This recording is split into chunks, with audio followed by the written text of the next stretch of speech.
사실상 그렇게 다른 건 없는 것 같고요. 제가 베개 상태로 털이 났다고 하면은 오히려 더 팔을 못 들겠는 거예요. 만약에 지금 레이저 제모를 고민하시는 분들이라면 안녕하세요, 여러분, 벨라입니다. 오늘은 여러분들이 유난히 안 궁금해 할 것 같은데 많이 궁금해 하신 내용을 들고 왔는데요. 바로 제모에 관한 것입니다. 제모는 남들한테 물어보지 않는 이상 정보를 얻을 수 있는 방법이 좀 적기 때문에 많이들 궁금해하시고 그랬던 것 같아요. 특히나 레이저 제모 같은 경우는 10만원, 20만원 이런 식으로 거금이 들어갈 수 있는 제모이기 때문에 또 그런 정보도 같이 담아보는 제모에 대한 모든 것에 대한 영상이 되겠습니다. 저는 셀프로 면도를 했던 경험도 있고요. 왁싱도 셀프로 했던 경험도 있고요. 그리고 레이저 제모, 그래서 이렇게 세 가지에 대한 내용을 한번 오늘 다뤄보려고 합니다. 그러면은 바로 제모에 대한 영상 시작해보도록 할게요. 출발! 가장 먼저 제가 제모를 하게 된 이유에 대해서 먼저 알려드리면 저는 털이 되게 굵고 많이 나는 스타일이에요. 한 번 면도를 했었는데 그 털이 되게 굵고 두껍게 나는 그런 기분이 들어서 한 번 시작하니까 계속 하게 되더라고요. 그래서 만약에 제모를 고민하시는 분들은 일단 깎지 마시고 제 영상을 끝까지 보신 다음에 결정하셨으면 좋겠고요. 저같이 좀 털이 많고 두껍고 잘 보이는 스타일? 그런 스타일의 분들한테도 도움이 많이 됐으면 좋겠습니다. 제가 일단 제모한 부위는 겨드랑이랑 다리 이렇게 있고요. 인중 같은 경우는 그냥 눈썹 칼로만 밀어주고 있고 팔은 제모가 필요하다고 생각이 들지 않아서 제모를 따로 안 했으니까 그 점도 참고해주시면 될 것 같아요. 그러면 셀프 제모부터 알려드리도록 할게요. 가장 먼저 여러분들도 아마 하고 계실 것 같은 셀프 제모에 대해서 알려드리려고 하는데요. 저는 일단은 셀프 제모를 할 때 보통은 다 면도기를 사용하시잖아요. 여성 전용 면도기, 비누 달린 면도기 이런 식으로 진짜 많이 나오는데 제가 정말 다양하게 사용을 해봤어요. 사실상 그렇게 다른 건 없는 것 같고요. 저는 최고로 생각하는 게 일회용으로 파는 면도기 있거든요. 그거를 한두 번 정도 사용하고 버리는 게 가장 위생적이고 가장 쇠독이 안 오르는 방법인 것 같아요. 여러분들이 면도기를 사용하고 나서 항상 이렇게 뾰루지가 나거나 다리에 뭔가 상처가 생기거나 다리가 가렵거나 이러신 분들은 꼭꼭 진짜 면도기 일회용으로 바꾸시길 권장합니다. 이건 진짜 꼭 알려드리고 싶었어요. 그리고 크림을 사용하시는 분들도 아마 계실 텐데요. 저 같은 경우는 크림은 그렇게 효과를 보지 못했어요. 왜냐면 크림은 발라놓고 털들을 녹여내는 좀 그런 식으로 제거하는 타입이기 때문에 뭔가 소모되는 것도 그렇고 크림은 그냥 잘 손이 안 가더라고요. 짧은 털도 제거하기 좀 힘든 것 같고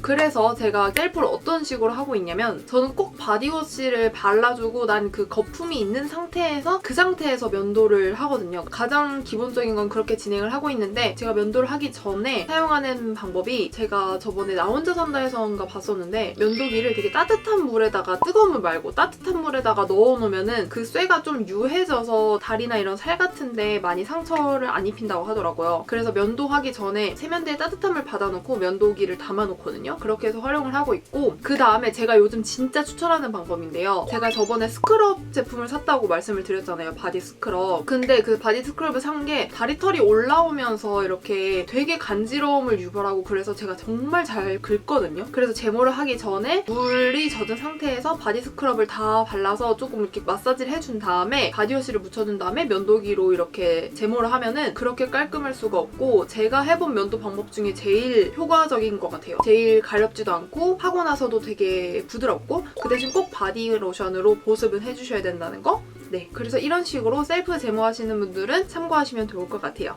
그리고 두 번째로는 제가 왁싱을 했었던 거를 말씀드리고 싶은데 사실 저는 왁싱샵에 가서 이렇게 전문적으로 받아본 적은 한 번도 없어요. 왁싱샵 왁스는 아닌데 셀프 왁싱을 하기 위해서 왁스를 되게 많이 파는데 저는 천이랑 같이 오는 그 왁스를 썼었어요. 왁스 자체를 전자레인지에 돌리고 나서 발라준 다음에 천을 붙여준 다음에 떼면 된다. 이게 셀프 왁싱의 방법이었는데 저는 이게 정말 싫었던 게 뭐냐면 그 왁스의 적절한 온도를 못 찾겠는 거예요. 그 왁스를 다 펴바르는 동안은 너무 빨리 식어버리고 왁싱샵 가보면 왁스를 계속 녹여내고 있잖아요. 그래서 그런 게 좀 필요한 것 같고 전자레인지 돌리다 보면 한 번에 너무 뜨거워지니까 그 왁스를 처음 발랐을 때 그 뜨거움이나 아니면 바르다 보면 너무 식어버리는 그런 게 아쉬웠던 것 같아요. 또 왁싱을 하는데 제가 좀 싫어하는 점이 왁싱은 한 번에 이렇게 뽑아내버리는 거잖아요. 그래서 아무리 털이 작고 얇게 티 안 나게 난다고 해도 저는 그 짜끄만하게 올라오는 털들이 되게 되게 싫어가지고 왁싱을 하고 나서 다음번 왁싱을 할 때까지 기다리는 시간이 너무 고통스러웠어요. 그래서 중간중간 그냥 면도기로 제모해버리곤 했는데, 그래서 왁싱은 딱히 손이 가지 않아서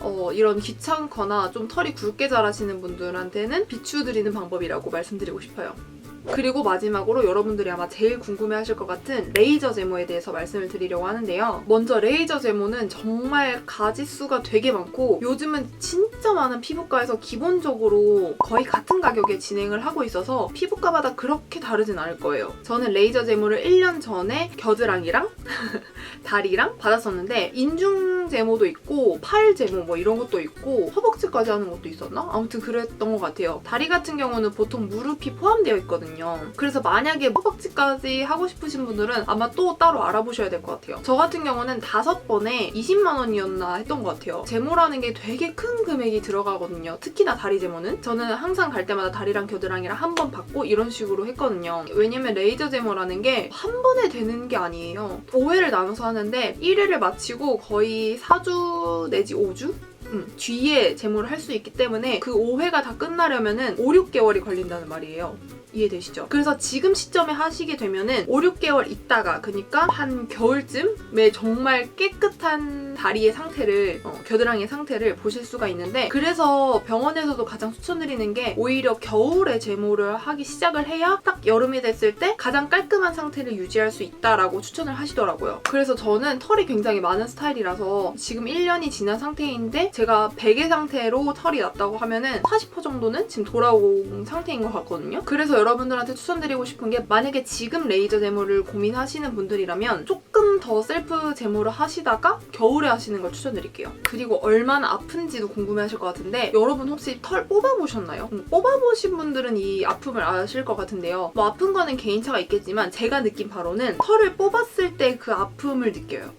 부드럽게 제모하기 위해서 젤 같은 거 발라주시고 난 다음에 이렇게 레이저를 하나하나 손으로 이렇게 눌러가면서 부위부위 이렇게 제모를 하거든요. 군데 이렇게 하기 때문에 웬만하면 진짜 카페 같은 데 찾아보시고 꼼꼼하게 하는 병원이 제일 중요한 것 같아요. 가격은 솔직히 다 같으니까 정말 무슨 공장 돌리듯이 진짜 빨리 끝나거든요, 제모가. 그래서 병원 찾을 때는 가장 꼼꼼한 곳을 서치해보시는 게 좋을 것 같고요. 그 다음에 또 말씀드리고 싶은 게, 겨드랑이 같은 경우는 이렇게 팔을 올려서 제모를 하거든요. 그래서 저는 안에 속바지랑 나시를 입고 갔었어요. 웬만하면 밖에 좀 편하게 입을 수 있는 옷을 입고 안에 속바지랑 나시랑 이렇게 입어서 겨드랑이를 이렇게 들었을 때 많이 안 불편하게끔. 레이저 제모는 하기 전에 털을 밀고 가셔야 돼요. 그 상태로 놔두고 가시면 안 돼요.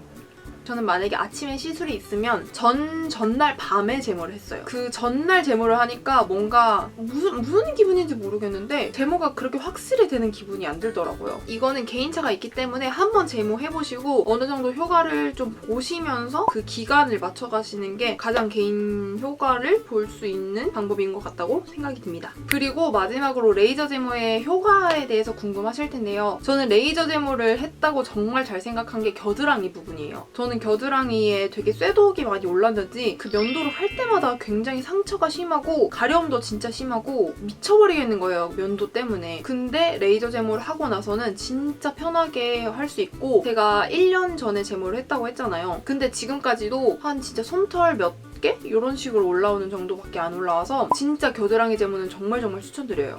그리고 이거를 공감하실 분들도 아마 계실 것 같은데, 그 셀프로 제모를 하다 보면 털이 되게 두꺼워져서 아무리 깨끗하게 제모를 해도 되게 뿌리가 검은 부분이 보일 때가 있거든요. 근데 레이저 제모를 하면은 그게 안 보여서 너무 좋아요. 그래서 만약에 다리도 그런 식으로 고민하시는 분들은 한 번에 좀 거금이 들어가긴 하지만 하시는 걸 추천드리고요. 저 같은 경우는 내년에 아마, 아니면 이번 겨울에 한 번 더 시술을 받아볼까 생각 중에 있습니다. 네, 이렇게 해서 남들한테 물어보지 않으면 내 스스로만 답답해할 수 있는 제모에 대한 얘기를 했는데요. 지금 제가 말한 내용은 너무 개인차가 심한 내용이고 또 전문적이지 못할 수도 있기 때문에, 만약에 전문적으로 알고 계신 분들이거나 경험이 많으신 분들이라면 아래 댓글로 많은 분들이 공유할 수 있게 남겨주시면 정말 감사할 것 같아요. 그러면 오늘도 영상 이렇게 끝까지 봐주셔서 정말 감사드리고요. 오늘 좋은 마무리 하시고 아침에 보시는 분들은 좋은 하루 되셨으면 좋겠고요. 좋아요랑 구독하기 잊지 마시고 저희는 이제 댓글로 만나도록 할게요. 안녕 여러분.